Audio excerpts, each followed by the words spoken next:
mashindano ya Sekafa Kigali Rwanda, lakini inasadikika pia klabu hiyo imejitoa kutokana na ufinyu wa ratiba, na mashindano hayo yalitarajiwa kuanza tarehe 24 ya mwezi huu wa 7 na kutamatika tarehe 8 ya mwezi wa 8. Sasa bwana, klabu hiyo inasemekana imejitoa kutokana na ufinyu wa ratiba na namna ambavyo ligi itakwenda kuanza msimu ujao. Kuna maandalizi pia hapa pre-season, kwa hiyo mambo hapa katikati yamekuwa mengi. Hapo Sekafa wenyewe wameandikia barua Singida Black Stars kuweza kushiriki, na wamesema kwamba watakwenda kulipa ile pesa ambayo Singida Black Stars walikuwa naidai, pesa ya ubingwa. Kujiondoa kwa mashindano haya kwa upande wa Simba pengine yameweka unafuu kwenye maandalizi ya msimu ujao, ama yangeenda kuathiri zaidi endapo Simba angeshiriki? Kwanza muda na unajua ligi yetu, Petro atanisaidia hapa kidogo, si ndio? Kwa misimu miwili mimi nimekuwa nikifuatilia sana, wachezaji wamekuwa hawapati muda mzuri wa kupumzika. Yaani wachezaji unakuta mtu anapumzika wiki moja tu, baada hapo anaingia kwenye upande wa pre-season, kitu ambacho sidhani kama ni kizuri zaidi kwenye upande wa afya, kwa sababu tuliona hata msimu uliopita kipindi ambacho kuna mashindano ya Euro, si ndio? Baadhi ya wachezaji wengi ambao walitoka kwenye upande wa timu zao kwa upande wa vilabu vyao na kujoin katika upande wa timu za taifa, walienda kwenda kuzitumikia, na kadiri wanavyofika mbele zaidi ndivyo ambavyo muda mchache wa mapumziko ulivyokuwa na wawadia zaidi. Wachezaji kama kina Jude Bellingham, Kylian Mbappe, baada ya kumalizika kwa mashindano walijikuta tu wamepumzika kwa wiki moja tu pekee, na baada hapo tena walihitajika kuweza kuungana na vilabu vyao, kitu ambacho mchezaji anakosa ule muda wa kupumzika, kwa sababu anaenda kuitumikia season nzima. Alafu unaenda kumpa wiki moja tu ya kwenda kufanyaje, kwenda kurefresh, kitu ambacho sio sahihi, kwa sababu mwisho wa siku nao pia ni binadamu. Wakati mnaenda tena msimu mpya, mashindano yanavyochanganya, mwalimu tena sidhani kama inawezekana ukawa unawaza swala la rotation. Itabidi watumie wachezaji wale kuhakikisha kwamba wanaenda kwenda kupata matokeo. Taarifa kwa upande wa Simba, kilichokuwa kinasemekana kwamba kwenye haya mashindano ya Sekafa wachezaji watakao tumika ni wale wachezaji ambao wachezaji wa ndani, lakini bado nao, kwa sababu ukiangalia katika upande wa kosi cha Simba, wengi hao ambao ni wachezaji wa ndani ambao tumekuwa tukiona wakipata hiyo nafasi, utamzungumzia Kibabage, utamzungumzia Shomari Kapombe, utamzungumzia Yusuf Kagoma, utamzungumzia Selemani Mwalimu, bado anapata hiyo platform katika upande wa kosi cha kwanza cha Simba. Kwa hiyo kwenda kuwapeleka tena kwenye mashindano ya Sekafa ni kwenda kuathiri kwa namna moja ama nyingine. Mashindano yanaisha tarehe 8 mwezi wa 8, si ndio? Alafu na siku 8 tena mbeleni kwa ajili ya ufunguzi wa pazia la ligi kuu. Mimi nadhani wamefanya maamuzi sahihi kuhakikisha kwamba wana cancel huku, focus inazidi kuwepo kwenye upande wa hayo maandalizi, kwa sababu sidhani hata kama kutakuwa kuna pre-season za kwenda nje, kwa sababu kama ukienda pre-season kuna possibility ukaenda siku 10 mpaka 15. Mimi na mawazo tofauti kidogo. Ndio. Nahisi kitu ambacho wamekifanya Simba sijajua, kwa sababu sijaona sababu zao za kiufundi au za kimiundombinu ambazo zimewafanya wao wakajitoa katika michuano, lakini tunachokifanya hapa ni kufikiria tuje ni kwa nini wamejiondoa. Lakini nasema niko tofauti kidogo na alichokizungumza Juma, kwa sababu anajaribu mimi kuangalia personally kwenye eneo la kiufundi zaidi. Kwanza wachezaji wetu wenyewe hawataki kupumzika. Yaani kusema kwamba eti ligi imechelewa kuisha wachezaji wapumzike, wachezaji wetu hawataki kupumzika.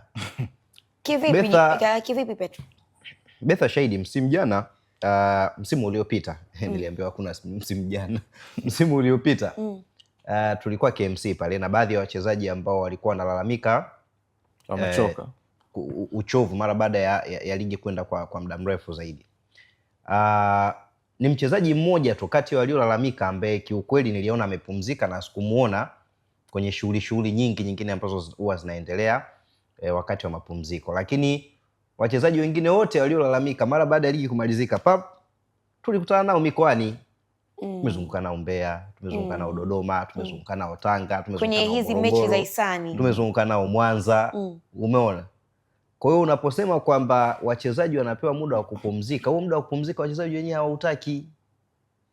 Labda wanachotaka, labda ambacho wanataka ni kutokuwa nje ya ule mfumo rasmi wa ligi na mechi za mfululizo tena.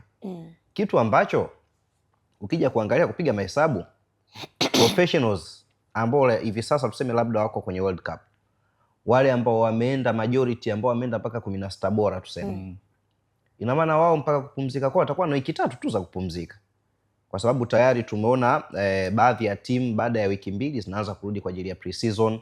Tarehe 13 tarehe 13 zinaanza kuchezwa mechi za ngao ya jamii. Timu zinaanza kurejea tena kwenye, kwa hiyo ile standard ya mapumziko kwa namna ambavyo mwaka wa kimashindano ulikuwa kwa msimu ni wiki 3 tu, ambazo wachezaji kama kweli wangezitumia vizuri hizo wiki 3 sikuja kudondoka wanarudi kwenye nini, kwenye michuano ya Kagame. Lakini ukiachana na hivyo, Simba ina wachezaji wengi ambao wanahitaji michuano hii ya Kagame ili kuweza kujiweka fiti zaidi. Wachezaji kama kina Vedastus Masinde, wachezaji kama kina Hussein Begu, of course kina Nangu anaanza kuja kurejea, kina Hussein Abeli, kina Duchu, kina Lada Kichasambi, kina Morris Abraham, kina Innocent Josephine Loemba. Yaani wana kundi kubwa la wachezaji ambao ukiweka ile standard ya muda wa mchezaji kucheza top professional kwa msimu, wengi wao hawajaifikia. Wamezulumu timu. Umeona? Kwa hiyo ilikuwa ni ndo muda sahihi sasa wa Simba kufanya hayo maandalizi. Lakini part nyingine ya mwisho ya muhimu, kila timu inatakiwa kuwa na wachezaji 5 ambao wanatoka under 20 kucheza ligi kuu, si ndio? Tumeona safari hii of course Simba wamechezesha wachezaji kama 2 hivi kama sio 3 ambao wametoka chini kwenda senior team. Hii ndio michuano yenyewe sasa ya kuendelea kwa platform vijana kina Bashiru wale waanze kuzoea zaidi ligi huko, lakini kwa sababu za kiufundi mimi sioni kama ilikuwa kuna sababu ya wao kujitoa. Sawa, lakini ligi ya msimu ujao inatarajiwa kurejea tarehe 16 mwezi wa 8. Kwa namna ambavyo matukio yalivyo ya msimu ujao, kuna namna itatutengenezea wachezaji wengi kuwa na kupata athari ya majeruhi kama alichokizungumza Petro Mzigo hapa, si ndio? Ligi imetamatika, tunaona kila mchezaji anatoa ratiba yake ya mashindano ya kurudisha kwa jamii, si ndio?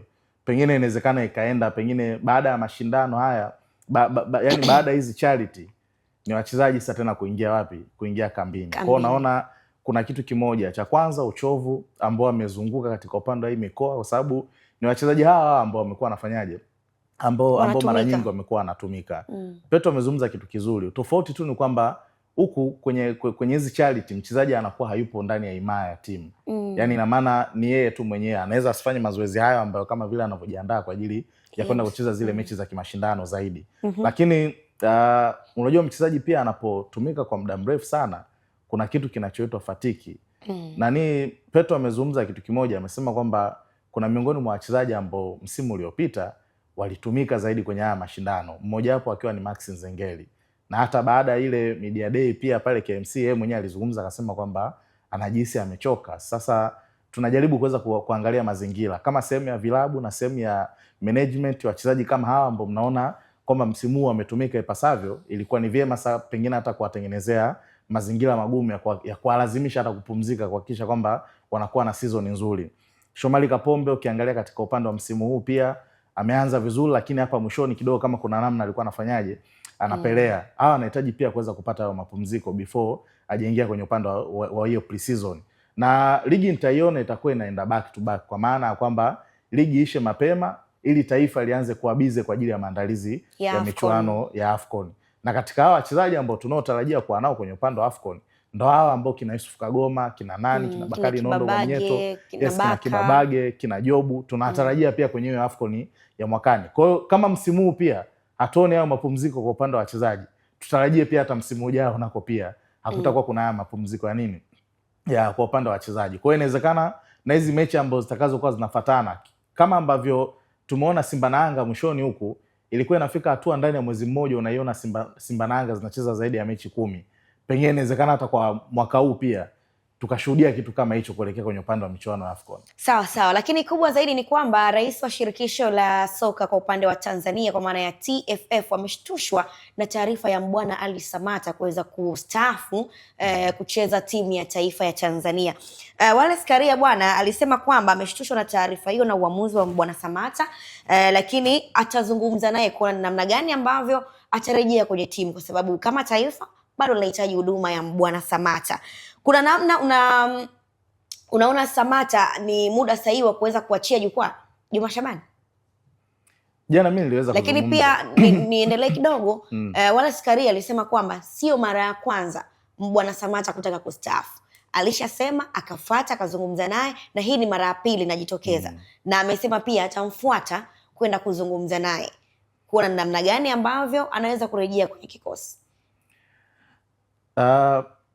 Kama rais wa federation ameweza kuzungumza, kwa sababu kuna hiyo impact ambayo yeye ameiona kwa upande wa Mbwana Ali Samata. Ndio maana jana pia nikasema kitu kimoja, kuelekea kwenye michuano yetu ya AFCON, si ndio? Sasa hivi unavotaja mziki wa Bongo Flava, mtu wa kwanza kumtazama ni Diamond Platinum, utamtizama pia na Alikiba, si ndio? Ni kweli. Lakini unapotaja timu ya taifa, taswira inakuja nani? Samata. Mbwana Ali Samata, si ndio? Simon Msuva ni mchezaji mzuri, lakini bado kuna namna ambavyo level ambayo amefikia Mbwana Ali Samata huwezi ukakompare. Samata amecheza kwenye ligi kubwa barani Ulaya, kitu ambacho hakijaa bahati mpaka sasa hivi kwa upande wa nani, wa Simon Msuva. Kwa hiyo mimi nadhani tunaweza tukamtumia Mbwana Ali Samata kama ni sehemu pia icon katika mashindano ya michuano ya AFCON, kwa maana kwamba inawezekana ushiriki wake usiwe mkubwa kivile ama tegemezi lisiwe kwake zaidi katika upande wa mashindano ya AFCON, lakini akawa ni sehemu pia hicho kikosi. Petro jana alikuwa anazungumza namna ambavyo taifa la Kongo linavyomuhusudu Mbwana Samata kuliko ambavyo sisi tunavyomuhusudu katika upande wa taifa letu. Kwa hiyo mimi naamini anaweza akatumika katika hiyo engo na pengine ikaleta msaada mzuri zaidi katika upande wa kwa motivate ya vijana ambao wanaoshiriki ya mashindano. Sometime pia kwenye upande wa hizi mechi inawezekana kwa mfano Kongo anaenda kucheza na Ureno, si ndio? Kitendo cha kusikia mbele atakuwepo Cristiano Ronaldo tayari umeshatengenezea wasiwasi, kwa sababu picha tu ya Cristiano kina maela hawajawahi kumuona Cristiano akiwa anacheza, lakini kwa mara ya kwanza anaenda kwenda kukutana naye uwanjani, si ndio? Unavomtaja Mbwana Ali Samata, watu wengi wanakuja kwa ajili ya kwenda kufanyaje, kwenda kumfanyia analysis. Huyu ni mchezaji ambaye anacheza nje, yuko Ufaransa, ni kipi ambacho anaweza akaja akakiofa kwenye upande wa timu yake ya taifa, wakati mechi ambayo Tiziwa anaenda kwenda kucheza na DR Congo, si ndio? Miongoni mwa kitu ambacho alichoe kukizungumza Msuva, aliulizwa na kocha wa DR Congo, Samata yupo kwenye upande wa timu yenu. Kwa hiyo unaona kwamba namna gani ambavyo hata makocha wanapoenda kucheza na Taifa Stars, mtu wa kwanza kumfikiria kwenye upande wa timu anakuwa nani? Ni Mbwana Ali Samata. Na hii sasa tunaweza tukawa tunamtumia Samata yetu kama vile alivyokuwa anatumika either Prince Dube au Roberto Firmino. Anaweza akawa anacheza kama kivuli, ambao ikawa ni advantage kwa wachezaji kama kina Msuva pamoja na wachezaji kama kina Kibu Denis, kuhakikisha kwamba wananufaika uwepo wa Samata ndani ya kikosi chetu. Sawa, Petro, kwa upande wako hii imekaaje? Endapo sasa lile ombi la Wallace Karia likashindwa, labda mchezaji mwenyewe akasema bwana, mimi muda wangu mpaka hapa imetosha. Picha inaanza hayupo. Hayupo ndio, na hata ile mechi yake ya yes, Samakiba hakuwepo. Je, ni nani ambaye unahisi anaweza kuvivaa viatu vya unahodha? Bakari Mwamnyeto ama Simon Msuva? Upande wa Taifa Stars? Yes.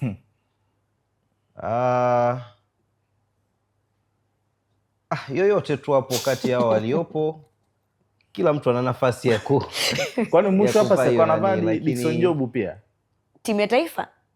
Uje kumwona, lakini Mwamnyeto ndo amekuwa kiongozi, yani ukimtoa nini Dick anakuwa kama kiraka endapo Mwamnyeto hajaitwa. Wote wana uzoefu, wote wanafahamu nini maana ya uongozi, japokuwa kwa upande wa Msuva sijamuona pia hata katika upande wa klabu akiwa kiongozi kwa timu nyingi ambazo amezicheza, tofauti na ilivyo kwa Mwamnyeto, kapteni mwenye mafanikio zaidi katika historia ya soka la Tanzania. Kwa hiyo hata turufu ikimdondokea yeye mimi lakini Msuva ni kwa maana ya kucheza vilabu vingi vya nje na experience zaidi kuliko Bakari. Bado itategemea na kwenye unahodha unataka kitu gani. Ndio. Unataka inspiration ama unataka leadership. Kama ukitaka inspiration, of course utampa Msuva, lakini kama ukitaka leadership, mimi bado natembea na ile njia ya makocha wa zamani, kwamba mtu ambaye anapiga, kwa sababu kwa mfano kama kizazi cha Brazili cha 2002 kingekuepo saizi, kapteni asingekuwa CAF katika dunia ya leo kabisa. Kapteni angekuwa Delima. Umeona kizazi cha 2006 kapteni angekuwa Gaucho. Kwa hiyo yani sasa hivi watu wanachagua zaidi inspiration kuliko leadership. Ukifanya hivyo Msuva anaweza akapata. Na kwa tafsiri yako tunayo mrithi wa Samata kwa maana ya uwezo aliokuwa nao Samata, mbali na kuwa nahodha kwenye timu kwenye eneo la ushambuliaji? Mrithi wa jina la Samata, tuendelee kuomba Mungu kwenye kikosi chetu cha timu ya taifa. Sisi tuendelee kuomba Mungu. Kauli yako nakatisha tamaa. Hasa atakuwa ni nani? Kuna namna kama taifa tunaweza tukababaisha kwa sababu Selemani Mwalimu. Yaani ule mrithi tukasema huyu ana zile nyayo za Samata, pengine anaweza kuja kuwa Samata wa baadaye. Kitu pekee ambacho tunapaswa kuweza kukiombea katika huu msimu mpya, si ndio? Kama ambavyo huwa tunapiga kelele. Petro Mzigu umetaja jina moja hapo. Kama ambavyo huwa tunapiga kelele asipocheza nani? Asipocheza Chama kwenye upande wa Simba. Asipocheza Pacome kwenye upande wa kosi cha Yanga, si ndio? Basi inabidi tupaze sauti kuelekea kwenye upande wa hii AFCON ijayo. Selemani Mwalimu kama bado anaendelea kusalia ndani ya kosi cha Simba, anapaswa kuweza kupewa dakika nyingi za kucheza. Clement Mzize akirejea akiwa fiti, anapaswa pia kuweza kupata hizo dakika nyingi. Lakini nimeona pia hata Kibu Denis kule alipo, inawezekana sio katika kiwango hicho, pengine ameingia nusu ya season. Tumuombee pia heri nyingi season hii itakaoanza tena upya, apate pia dakika nyingi za kufanyaje, za kucheza. Naamini kuna kitu ambacho kupitia Mwalimu, kupitia Mzize pamoja na Kibu Denis tunaweza tukaongeza pia kwenye tukababaisha kwenye eneo la ushambuliaji, lakini kuna utofauti kubwa sana ya experience ambayo yuko nayo Mbwana Samata na vijana ambao Paul Peter, Paul Peter ambaye niliona pia kuna ofa za nje pia kwa sababu amemaliza pia mkataba wake dhidi ya JKT. Mmoja kati ya washambuliaji ambao pia katika msimu huu ameonyesha ametoka Dodoma amekuja JKT, kuna namna ambavyo ametuonyesha. Na Mwalimu Gamondi alikuwa anamuita pia, japo alikuwa acheze kwenye upande wa timu ya taifa, lakini tu ile tu kwamba bwana timu ya taifa ndio huwa iko hivi. Unamtengenezea pia na kumuondolea ile pressure ikitokea siku sasa tuna mechi ngumu, ukimweka kwenye eneo la ushambuliaji. Kimsingi Juma anachojaribu kukizungumza nike nilichosema, tuombe Mungu. Tuombe Mungu. Yaani tunababaisha. Yaani tuombe. Sawa, mtazamaji wa